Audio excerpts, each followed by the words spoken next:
Let's start the revision video of AS2। AS2 में सबसे पहली चीज, AS2 क्या था याद करो एक बार। वैल्यूएशन ऑफ इन्वेंट्री के बारे में बात करता था। AS2 में अपन सबसे पहले इन्वेंट्री की डेफिनेशन पढ़े थे।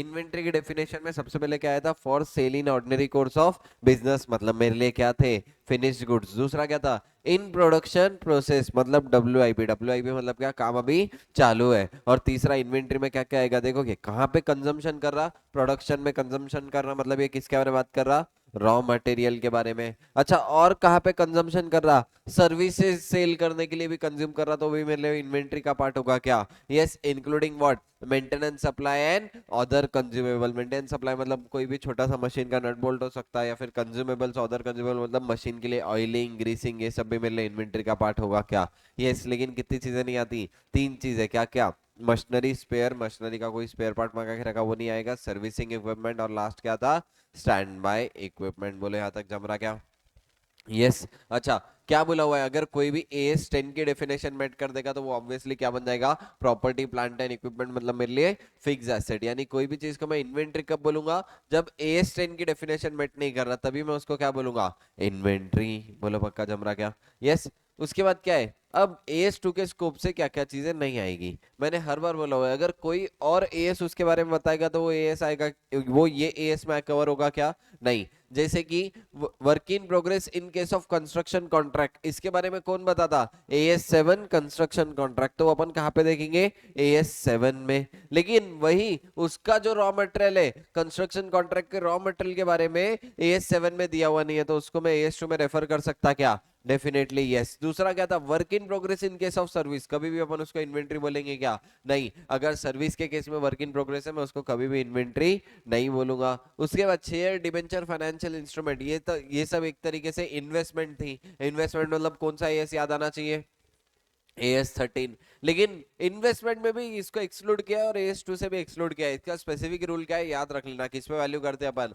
लोअर ऑफ कॉस्ट और फेयर वैल्यू। किस पे वैल्यू करते हैं, कॉस्ट और fair value, which ever is lower. और उसके बाद क्या था last, live stock, agriculture produce, ये सबको हमेशा अपन किस पे वैल्यू करेंगे, नेट रियलाइजेबल वैल्यू। क्यों ऐसा, क्योंकि इसकी कॉस्ट ऑब्वियसली बहुत कम रहेगी, इसलिए इसको हमेशा अपन किस पे वैल्यू करते हैं, measure always at net realisable value. फिर उसके बाद सब इंपॉर्टेंट की पॉइंट, इन्वेंट्री वैल्यूएशन का डायरेक्ट इंपैक्ट किस पे, प्रॉफिट पे। अब देखो, क्लोजिंग स्टॉक और प्रॉफिट का कैसा रिलेशन है, डायरेक्ट, यानी क्लोजिंग स्टॉक ज्यादा तो प्रॉफिट ज्यादा, क्लोजिंग स्टॉक कम तो प्रॉफिट कम। अच्छा, ओपनिंग स्टॉक के साथ कैसा रिलेशन है, इनवर्स रिलेशन, मतलब क्या, ओपनिंग स्टॉक ज्यादा तो प्रॉफिट कम, अगर ओपनिंग स्टॉक कम तो प्रॉफिट ज्यादा। बोलो जम रहा क्या पक्का, यस। अच्छा, इन्वेंट्री वैल्यूएशन का मेरे को डिस्क्लोजर देना पड़ेगा किसके हिसाब से, शेड्यूल 3 के हिसाब से। किसके हिसाब से, शेड्यूल 3। उसके बाद इन्वेंट्री वैल्यूएशन, अब तक अपन बचपन से पढ़ते आ रहे थे कि इन्वेंट्री वैल्यूएशन किस पे करते हैं, कॉस्ट और NRV which ever is less. लेकिन ये अब अपनी आम जिंदगी है क्या, नहीं, ये मेंटोस जिंदगी। इंटर में अलग से क्या बोला हुआ था, देखो क्या है, फिनिश्ड गुड्स और वर्क इन प्रोग्रेस को तो मैं कॉस्ट और NRV which ever is lower कर सकता, लेकिन रॉ मटेरियल की मैं NRV निकाल सकता क्या, नहीं। रॉ मटेरियल में मेरे बिजनेस में बेचने के लिए लाया क्या, नहीं। इसलिए क्या बोला हुआ है, रॉ मटेरियल को हमेशा किस पे वैल्यू करेंगे, कॉस्ट पे।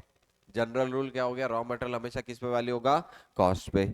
अब स्पेसिफिक रूल बताता, if finished goods are sold at और अबव कॉस्ट, तो मेरे को कुछ भी दिक्कत है क्या, नहीं। इसका मतलब क्या है, फिनिश्ड गुड्स प्रॉफिट में बिक रहे हैं।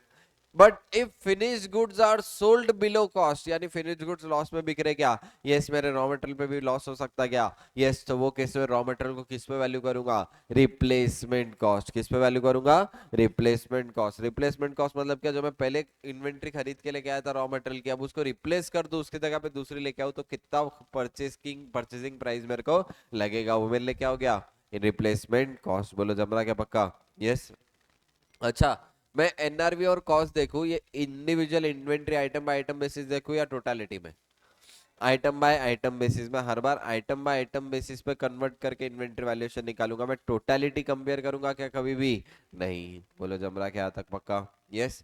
उसके बाद इन्वेंट्री का कॉस्ट का चार्ट, कॉस्ट का चार्ट याद रखना फटाफट, कॉस्ट कंप्रोमाइज ऑफ 3 थिंग्स, क्या क्या, purchase cost, conversion cost, other cost. Purchase cost में सबसे पहले बेसिक परचेस प्राइस, उसमें कौन से टैक्सेस ऐड कर देता, non refundable taxes and duties, बरोबर है क्या। उसके बाद फ्रेट कौन सा वाला, इनवर्ड वाला, फ्रेट कौन सा वाला, इनवर्ड। उसके बाद क्या था, डायरेक्टली एट्रीब्यूटेबल एक्सपेंडिचर, इसमें दो एग्जांपल दिया था, एक तो इंश्योरेंस का दिया था क्या, ट्रांजिट इंश्योरेंस, और दूसरा क्या था, पर बाइंग कमीशन, बाइंग एक्सपेंसेस, याद आ रहा है क्या? यस। उसके बाद क्या था, फिफ्थ चीज डिडक्ट होने वाली थी, क्या डिडक्ट होगा, ट्रेड डिस्काउंट ऑब्लिक रिबेट। बोलो जम रहा क्या पक्का?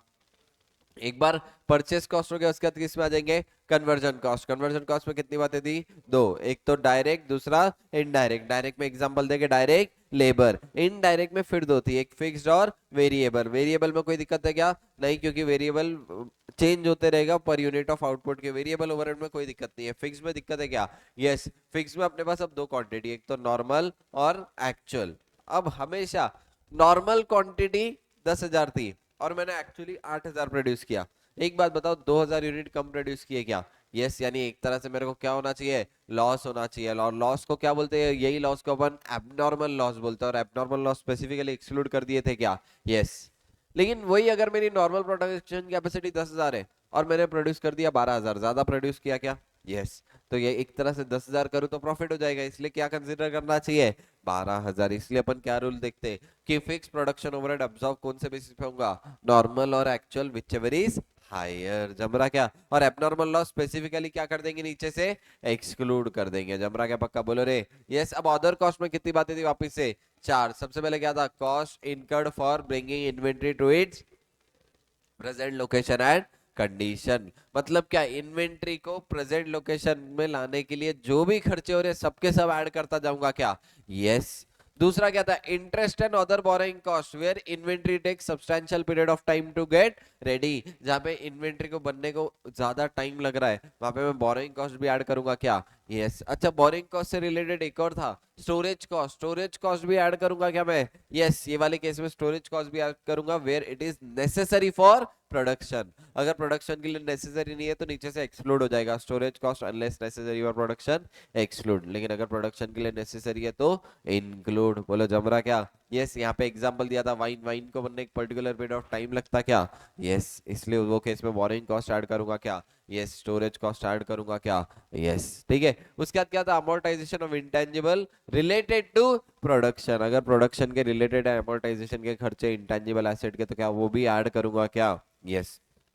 अच्छा, कॉस्ट में, अदर कॉस्ट में फोर्थ थिंग एक्सक्लूड की दी हुई है, लेकिन उन्हें इंक्लूड में लिख रखा है, क्या है देखो, exchange differences are not taken into the inventory cost. Exchange difference को मैं कभी भी इन्वेंट्री कॉस्ट में लूंगा क्या, नहीं। यानी अदर कॉस्ट में दिया हुआ है, लेकिन कौन सी बात दी है अदर कॉस्ट में, एक्सक्लूड की। ध्यान रखना, गड़बड़ करके नहीं आना। एक्सचेंज डिफरेंस कभी भी अपन इन्वेंट्री कॉस्ट में लेंगे क्या, नहीं लेंगे। और एडिशनल दो एक्सक्लूजन कौन से देते हो, एक तो एडमिनिस्ट्रेटिव ओवरहेड, दूसरा सेलिंग एंड डिस्ट्रीब्यूशन ओवरहेड्स। बोलो पक्का जम रहा क्या तक, बोलो रे यस।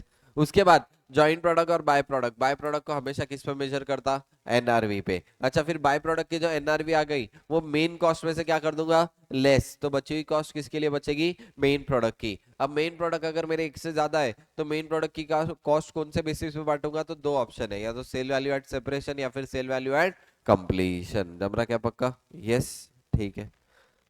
उसके बाद नेट रियलाइजेबल वैल्यू। देखो, सिंपल फिनिश गुड्स की नेट रियलाइजेबल वैल्यू निकालना बहुत आसान है। सबसे पहले क्या ले लो, एस्टिमेटेड सेलिंग प्राइस। उसमें से क्या निकाल दो, एस्टिमेटेड सेलिंग एक्सपेंसेस। यहाँ पे मेरी किसकी आ जाएगी, फिनिश गुड्स की एनआरवी आ जाएगी। लेकिन अगर मेरे को वर्क इन प्रोग्रेस की एनआरवी चाहिए तो मेरे को और कुछ भी लेस करना पड़ेगा। और क्या लेस करूंगा, एस्टिमेटेड कॉस्ट ऑफ कंप्लीशन। क्या लेस करूंगा, एस्टिमेटेड कॉस्ट ऑफ कंप्लीशन। तो मेरी किसकी नेट रियलाइजेबल वैल्यू आ जाएगी, डब्ल्यूआईपी की। किसकी आ जाएगी, डब्ल्यूआईपी की। देखो क्या है, estimated of cost of completion में लेस करता कि इसमें से एनआरवी ऑफ फिनिश्ड गुड्स में से, बरोबर है क्या, या टोटल कॉस्ट में ऐड कर दूं,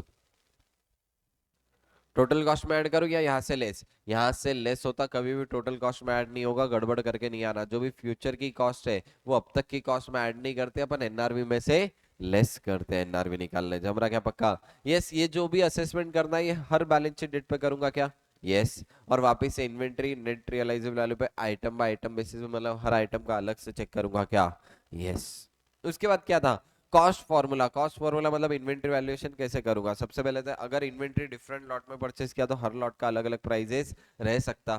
तो सबसे पहले इन्होंने मेथड बताई, स्पेसिफिक आइडेंटिफिकेशन मेथड कर सकते हैं, जहाँ पे पॉसिबल है। स्पेसिफिक आइडेंटिफिकेशन मेथड मतलब क्या, हर इन्वेंट्री को इंडिविजुअली जाके आइडेंटिफाई करो और उसकी कॉस्ट कितनी थी देखो, ये बेसिस पे मैं क्या निकाल सकता, इन्वेंट्री वैल्यूएशन। ये जनरली कहाँ पे मैंने तुमको बताया था पॉसिबल होगा, जहाँ पे हाई वैल्यू ऑफ आइटम है, जैसे डायमंड्स वगैरह की शॉप रही, तो वो केस में मैं एक एक इंडिविजुअली जाके आइडेंटिफाई कर सकता क्या, यस। लेकिन अगर कोई मेरी किराना दुकान है या छोटी मोटी शॉप है या बड़ी शॉप भी है जहाँ पे सेम टाइप्स ऑफ इन्वेंट्री है, वहां पे स्पेसिफिक आइडेंटिफिकेशन मेथड पॉसिबल होगा क्या, नहीं। तो वहां पे दो मेथड और बताई गई है, कौन सी, फीफो और वेटेड एवरेज। फीफो मतलब क्या, first in first out. Weighted average मतलब क्या, वेटेड एवरेज मतलब फॉर्मूले से मैं जो निकालूंगा वो वेटेड एवरेज, ठीक है। यहाँ पे एएस में लिफो बोला हुआ ही नहीं है, क्योंकि एएस टू लिफो को प्रमोट ही नहीं करता। तो कौन सी मेथड एएस टू के हिसाब से रिकमेंडेड नहीं है, लिफो मेथड रिकमेंडेड नहीं है। जो भी फॉर्मूला सेलेक्ट करे फेयर होना चाहिए, फेयर में होना चाहिए मतलब ट्रू एंड करेक्ट इन्फॉर्मेशन दे।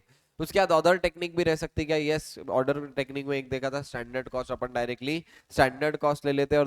और एक मेथड थी कि मैं सेलिंग प्राइस में से अगर अप्रोप्रिएट ग्रॉस मार्जिन रिड्यूस कर दूं तो क्या बच जाएगी, मेरी कॉस्ट बच जाएगी। जमरा क्या पक्का, यस। यानी और क्या मेथड रह सकती, सेलिंग प्राइस में से क्या रिड्यूस कर दो, अप्रोप्रिएट ग्रॉस मार्जिन परसेंटेज, तो भी मेरी कॉस्ट निकल जाएगी क्या, यस। एट लास्ट क्या करना था, हर इसमें डिस्क्लोजर। डिस्क्लोजर कहाँ पे करते, पूरे अकाउंट्स में जहां पे भी कहीं भी गड़बड़ रही वहां पे अपन क्या करेंगे, डिस्क्लोजर। एक बात बताओ, कौन सी मेथड सेलेक्ट की, कौन सी पॉलिसी अडॉप्ट की, इसमें गड़बड़ रह सकती क्या, यस। क्या कर दो, डिस्क्लोज। और क्या डिस्क्लोज करेंगे, टोटल कैरिंग अमाउंट इन्वेंट्री कितनी थी, क्या कर दो, डिस्क्लोज। उसके बाद जो भी तुमने इन्वेंट्री वैल्यूएशन किया वो वैल्यूएशन का क्लासिफिकेशन दो, उसमें रॉ मटेरियल कितने के, वर्क इन प्रोग्रेस कितना है, फिनिश गुड्स कितना है, अदर्स कितने, जितना भी है सबका बाइफरकेशन दे दो। बोलो जमरा क्या पक्का, यस। चलो एक बार आ जाओ क्वेश्चन पे, फटाफट क्विकली क्वेश्चन देख लेंगे कौन सा। फर्स्ट क्वेश्चन बहुत ज्यादा इजी था डायरेक्टली। ये देखो क्वेश्चन नंबर 4 में बताओ, इंडिविजुअल एक एक आइटम चेक करूं या टोटालिटी में चेक करूं, इंडिविजुअल। एनआरवी को आइटम बाय आइटम बेसिस मतलब इंडिविजुअल बेसिस पे ही करेंगे, ठीक है।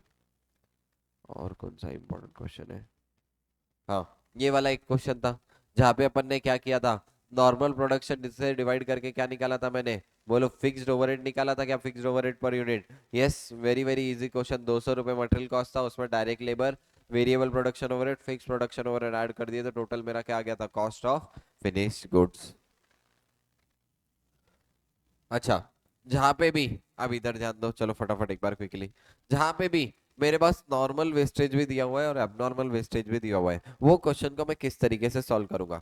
सबसे पहले मैंने टोटल क्वांटिटी कितनी मंगाई वो उससे कॉस्ट मल्टीप्लाई कर दूं, फिर उसमें से क्या निकाल दूंगा, नॉर्मल वेस्टेज, फिर उसमें से क्या निकाल दूंगा, नॉर्मल वेस्टेज। जो भी बची हुई क्वांटिटी रही, total cost divided by remaining quantity. क्या करूंगा, total cost divided by remaining quantity. अगर मैं इससे डिवाइड कर दूं तो मेरी क्या आ जाएगी, cost per unit. Cost per unit में से एबनॉर्मल वाले पूरे अलग करो और बच्चे कुछ इन्वेंटरी वैल्यूएशन में यूज करो। अब जैसे कि यहाँ पे बोला हुआ था 12,000 मैट्रिक टन रॉ मटेरियल मैंने परचेज किया, 4% नॉर्मल वेस्टेज था, टोटल 630 वेस्ट हो गया। अब इधर ध्यान दो, अगर तुम देखेंगे 12,000 का 4% कितना आया था, 480। यानी नॉर्मल वेस्टेज कितना था, 480। तो कितने बचे थे, 11,520। अब एक बात बताओ, 12,000 रुपए के लिए 150 के हिसाब से यानी 18 लाख, बरोबर है क्या। लेकिन एक बात बताओ, जब मैं 12,000 मंगा रहा था मेरे को पक्का पता था क्या 12,000 मेरे पास आने वाले ही नहीं है, यस।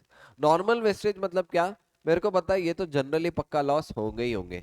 तो यानी मैं जब 18 लाख रुपए पे कर रहा था, मेरे को पता था कितने आने वाले मेरे को, 11,520। इसलिए मैं 18 लाख को किससे डिवाइड करता, 11,520, क्योंकि मुझे हमेशा पता है 480 तो कभी आते ही नहीं, 4% इज नॉर्मल वेस्टेज, ठीक है। तब 11,520 से डिवाइड किया, अब जो भी मेरी कॉस्ट आ गई 156.25 आया शायद से। अब इसमें से सबसे पहले देखो एबनॉर्मल क्वांटिटी वेस्टेज कितना था, टोटल वेस्टेज हुआ 630, इसमें से नॉर्मल क्वांटिटी 430, यानी एबनॉर्मल क्वांटिटी कितना हो गया, 150। अब एबनॉर्मल लॉस कैसे निकालूंगा, 150 इंटू 156.25, ये मेरा निकल गया एबनॉर्मल लॉस। अब मैं टोटल में से एबनॉर्मल लॉस माइनस कर दूं तो मेरा किस में आ जाएगा, इन्वेंटरी वैल्यूएशन के लिए मैं ले सकता क्या, यस। ऐसे दो क्वेश्चन थे, एक और ऐसा क्वेश्चन था, ध्यान रख के जाना, आईसीआई में आ सकता, गड़बड़ नहीं, ठीक है।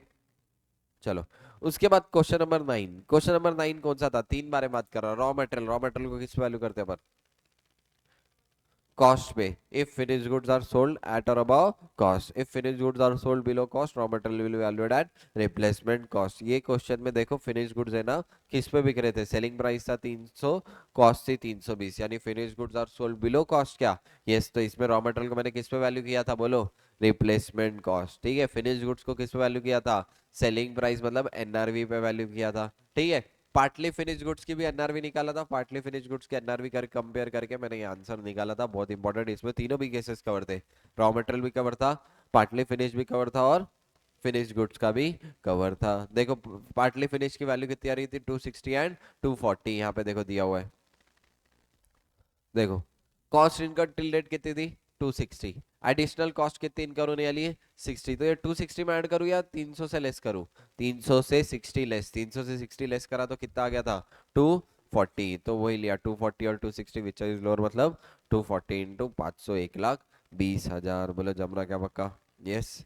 यहाँ पे अपने एक बार सारे क्वेश्चन में डिस्कस हो गए, यहाँ पे अपना इन्वेंट्री वैल्यूएशन का रिवीजन पूरा खत्म होता है। एक सेकंड, 15 मिनट में।